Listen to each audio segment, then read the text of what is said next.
Hey everyone, welcome back. Today we're looking at Polestar. Polestar CEO just hinted at a looming problem in the EV market, tanking used value. This is looking at the rate of which EV vehicles are depreciating. So one piece of new agreement to pulse sales to Hertz by EV maker Polestar hints at a larger concern in the electric vehicle market. As Hertz shed a third of its electric car lineup, executives are beginning to worry. The deluge of used EVs could tank resale value. That's why Polestar CEO Thomas Ingerloff told the Financial Times his company only agreed to waive Hertz's requirements to purchase more of its cars only if the rental car giant agrees to some key stipulations. First, Hertz is required to hold on to its current stockpile of Polestar vehicles longer than a year, Ingerloff told the Financial Times. Polestar also has the right of first refusal, Ingerloff said. The right of first refusal. This might actually prove to be a very smart decision by Thomas Ingerloff. I know there's a lot of concern on whether this is the right person to be leading the Polestar company, but most of the issues that Polestar has had, especially since going public, you got to understand, a lot of these issues were out of the control of the Polestar CEO. Let's take into consideration. For one, the delayed Polestar 3. Well, that's out of his control. The Polestar 3 is delayed because the EX90, Volvo EX90 is delayed. They're built on the same platform, same technology. So if one vehicle is compromised, they might both be compromised. And they don't want that. They want these vehicles to hit the market being perfect. They don't want to have to recall these vehicles. If there is a recall, they should be able to fix these vehicles over the air updates. So on the other hand, the CEO might actually be making some smart decision, because if this was a decision by him, influenced by him, if this was his choice to put this in the agreement, this is a very smart move by Polestar CEO. It shows that, for one, the brand isn't being greedy. They're not just being like, oh, Hertz, you want to buy as many vehicles? You can buy as many vehicles whenever you want. No, they're saying you can buy more vehicles if you agree to keep the vehicles that you already have for at least a year. So you can't just be selling Polestars and buying Polestars, because that will affect our brand value. Let's sell you 10,000, 5,000 vehicles. If you handle those well with care, perhaps we can allow you to buy more of our vehicles. That's what Polestar is saying. That proves good brand value, great brand value. Not every EV company has the stomach to do that, the guts to do that. It takes guts, because it's like saying no thanks to additional money. And it's like saying we rather protect the brand value of Polestar as much as possible. In their latest statement, they say exactly that. Why didn't they reduce prices when Tesla was reducing prices? Well, to protect their brand value. Companies that reduce prices quite often, they're not seen as valuable. Imagine if Ferrari and Apple just reduce prices all the time just to sell more vehicles or more cars or more phones. Imagine if Porsche just reduced prices all the time just to get them out the door. No, these companies are built on great value. Tesla do that because Tesla is built for the masses. Tesla is built kind of like how Walmart is built. Tesla wants to sell a vehicle to every single human being. Yes, they also want to hold a value standpoint in the market, and they've built that value over decades. But you must also understand that they sit in a very different position compared to other EV makers such as Polestar. This might have been one of the smartest decisions Polestar has made, and perhaps the CEO made this decision. So it just says, yes, Polestar has the right of first refusal, Ingerloff said. Whenever Hertz want to take one of their vehicles out of the fleet, potentially preventing a fire sales that could have deteriorated efforts on Polestar's current value. Polestar and Hertz struck a deal in 2022 for the rental giant to buy 65,000 vehicles over the course of 5 years. That deal came on the heel of another landmark agreement to buy 100,000 vehicles from Tesla. At the time, the deal was a signal that electric vehicles were on their way to mainstream. But 2023 proved to be a more difficult year for EV segments as demand softened and EV resale value collapsed. So this is quite interesting. So does the EV market have a problem with depreciation? Hertz cited these challenges when it began selling off a large portion of its electric vehicles last year.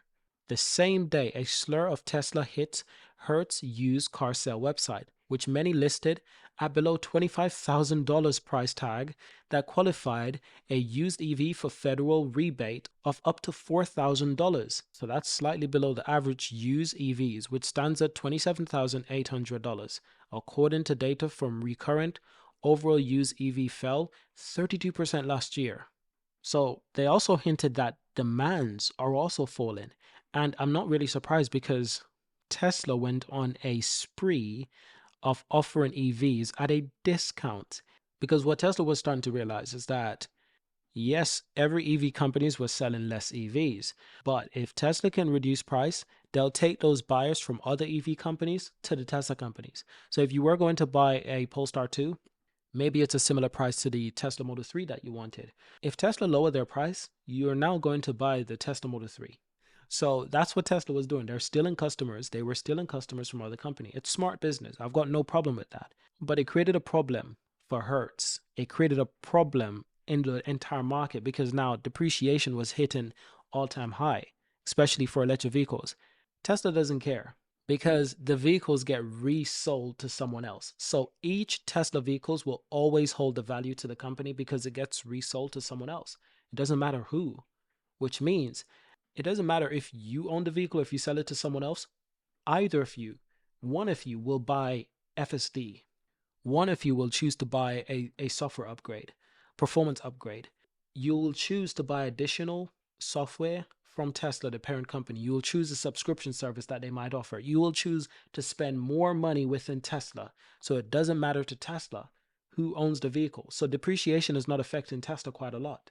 The fall in demand and sale did affect them quite a bit, and it still does, especially for the Model 3. The Model Y is the one that's selling mostly. So how does this affect other vehicles? You can look at companies like Polestar. They're not actively working on FSD. You can look at companies like Polestar. They're significantly behind on self-driving software. And it's the same that goes for many other companies out there. Lucid, Rivian, the list goes on. Even legacy automakers like BMW, Audi, Mercedes, even they struggle in this area. They're just significantly behind in self-driving's capabilities and other software packages that they can offer. However, performance upgrades, they can offer those. But a lot of these legacy automakers, they're still selling majority petrol and diesel vehicles. Petrol vehicles, perhaps. So depreciation does affect them because it does matter. So once they sell a vehicle, the value of that vehicle is significantly less compared to the value of a vehicle for Tesla. How do these legacy automakers usually make their money? Well, from anything on the car that would break, servicing, the list goes on. Most people want to go directly to the dealer. Most people, they're a bit more trustworthy rather than just a normal body shop or a garage that you might not trust at all. So let's just look at something. This is the used Tesla price that has fallen from peak. Average listing from 2020. This is the Model Y and the 2018 Model 3. So these are the years, 2022, 2023. And these are all used price. And by goodness, it has fallen by a lot. Its peak was in July 2022, anywhere from 66,000 to 64,000. The peak was close to 70,000, probably 68 to 69,000. That was the peak. And now you're telling me that these same used cars are selling for half the price. And these are Teslas. Tesla is the most valuable electric company out there, not just by stock price, not just by market cap, but also by the value of the vehicles. Pre-market, aftermarket, pre-owned, brand new. They're the most valuable vehicles. The general market appreciates them a lot more, but you can see the vehicle that does hold more value is the Model Y, and it holds significantly more value than the Model 3. However, the patterns are quite similar. They're quite similar. Depreciation has fallen significantly. The question is, will it continue to fall? This is a really good question because keep in mind, a lot of these cars are still being bought on credit, and not everyone has credit. Not everyone can afford to buy these vehicles, even at $29,000 on average for a used Tesla Model 3 or $38,000 for a used Tesla Model Y. These are still expensive for a lot of individuals. These are still not cheap. So could you still see the prices falling? It is possible. It is really possible that you might still see the price falling. There is a chance it might plateau, but the chances are that it might still fall. The used EV market gains momentum. This is the used EV market. Used EV sale volumes in 2024 will increase roughly by 100% over 2022 and 40% over 2023. Wow. So if you're in the market to buy a used vehicle, you'll be very happy because there's more used vehicles going on the market all the time, especially electric vehicles. You'll be happy. Model 3, 2018 Model 3 Ford, just under 25,000.